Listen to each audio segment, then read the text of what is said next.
इस खबर के केंद्र में हरियाणा के मुख्यमंत्री नायब सिंह सैनी का एक बयान है, जिसने दिल्ली से लेकर हरियाणा और बिहार तक सियासी तापमान बढ़ा दिया है।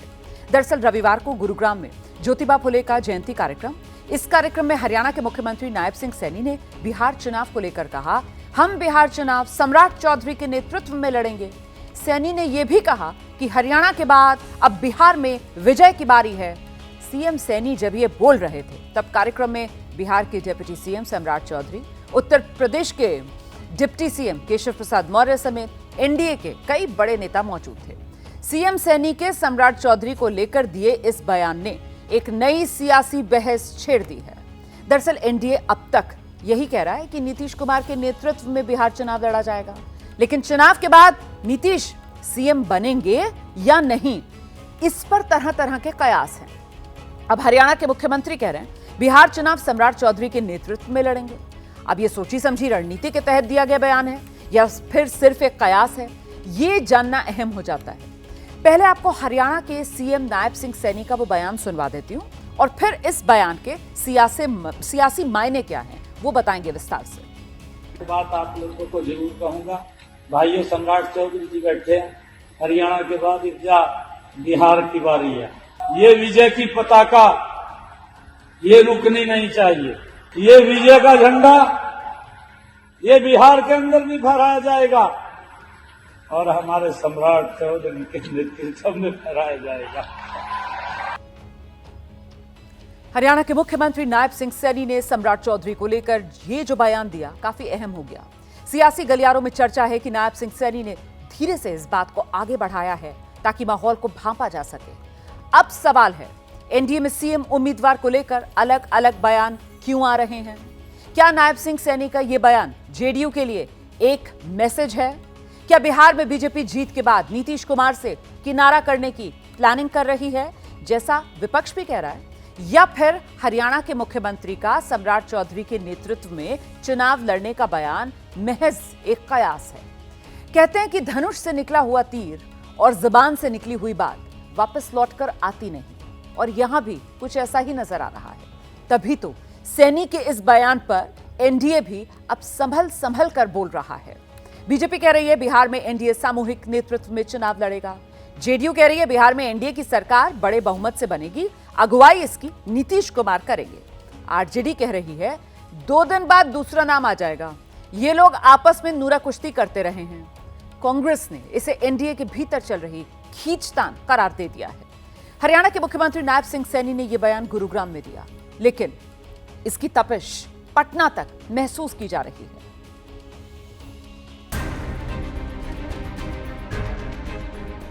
उनका कहने का जो ध्येय था वो कोई नेतृत्व पर नहीं था। उन्होंने इस बात को बताया कि सम्राट चौधरी जी भी इस चुनाव के एक अंग होंगे भारतीय जनता पार्टी की ओर से।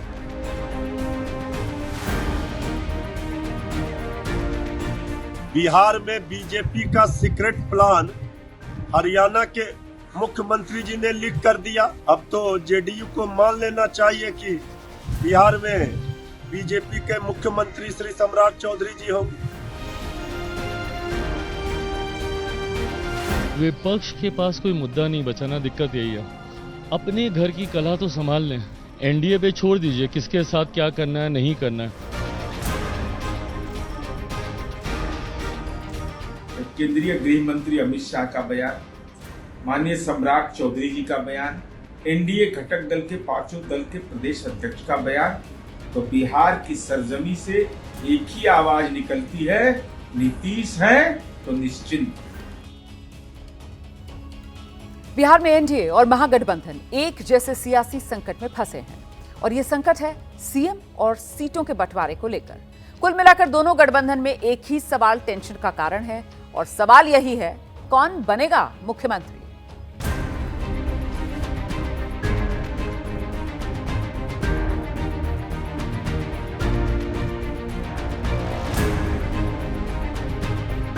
बिहार विधानसभा चुनाव से पहले एनडीए और महागठबंधन में रेस चल रही है, कहीं सीट के लिए तो कहीं सीएम फेस के लिए। हर कोई अपने अपने हिसाब से बार्गेनिंग करना चाहता है। चुनाव जो हरियाणा के सीएम नायब सिंह सैनी ने कह दिया है कि सम्राट चौधरी के नेतृत्व में ही लड़ेंगे, लेकिन मुख्यमंत्री सैनी की इस बात पर सहयोगी जेडीयू अमित शाह वाली बात याद दिला रही है। गृह मंत्री आदरणीय अमित शाह जी ने सार्वजनिक तौर पर कहा है कि 2025 के चुनाव में माननीय मुख्यमंत्री नीतीश कुमार जी के नेतृत्व में चुनाव लड़ेंगे, तो इसका निहितार्थ एकमात्र है कि 2025 में आदरणीय मुख्यमंत्री नीतीश कुमार जी के नेतृत्व में चुनाव एनडीए लड़ेगा। 2 दिन पहले ही पटना में एनडीए की एक बड़ी बैठक हुई थी, जिसमें गठबंधन के सभी अहम नेताओं की मौजूदगी थी। इस बैठक में डिप्टी सीएम सम्राट चौधरी भी थे। उस वक्त सम्राट चौधरी ने खुद कहा था कि नीतीश ही एनडीए के नेता हैं और आगे भी रहेंगे। एकदम क्लियर है, इसमें कहाँ दो मत है। नीतीश कुमार जी के नेतृत्व में चुनाव होंगे और नीतीश कुमार जी के नेतृत्व में फिर से सरकार बनेगी। यानी सम्राट चौधरी नीतीश के नेतृत्व में चुनाव लड़ने की बात कह रहे हैं और सैनी साहब सम्राट चौधरी के नेतृत्व में चुनाव लड़ने का झंडा बुलंद कर रहे हैं, जिस पर विपक्ष को भी बैठे बिठाए मौका हाथ लग गया है। बीजेपी में कौन नहीं सीएम बनेगा, ये तो बता दो। काहे ना आप लोग झगड़ा लगवा रहे हैं उन लोगों में। 2 दिन बाद दूसरा नाम आ जाएगा, क्यों चिंता कर रहे हैं? लोग आपस में थोड़ा कुश्ती लोग करते रहे। सवाल